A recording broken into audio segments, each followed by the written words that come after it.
Hey, it's Scott Rintoul from Sportsnet 650, and as many of you know, we talk about sports every day. My co-host and I, Andrew Walker, on Sportsnet 650, and a lot of it's because we love sports. Part of the reason we love sports is because of the people we get to meet, and one of the best people you could have hoped to meet today is a guy, unfortunately, the BC Lions and the football community in this province lost. His name was Kato Kasuya, though you probably knew him better or heard him referenced as Kato. He was the longtime equipment manager for the BC Lions. He came to the organization when he was a teenager in the 80s. He used to ride his bike to practice, and he hung around and became part of the fabric of the community here. He is a favorite of players, coaches, every staff member that's ever walked through those doors in BC. But he was even more than that. He was the guy that broadcasters would go to, cameramen would go to. Everybody loved Kato because he was so welcoming, so friendly. I know Greg and Riaz did a piece with him. He loved to have a good time. He had a great sense of humor, and unfortunately he's been lost far too soon.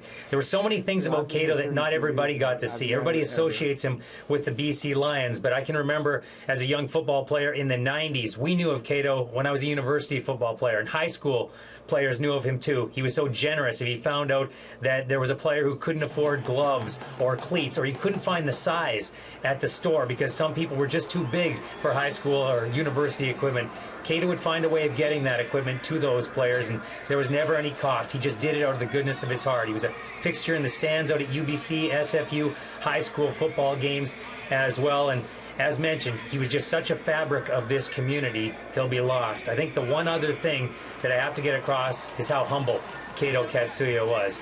He was not one of those guys who looked for accolades when the team won, though he did as much or more work than anybody. You never heard him talk about it. He just wanted to put players and people around him in the best possible position to succeed.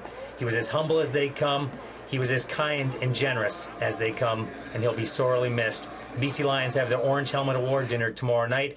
He will be honored there, and I imagine he'll be honored this season, not only in BC, but across the CFL.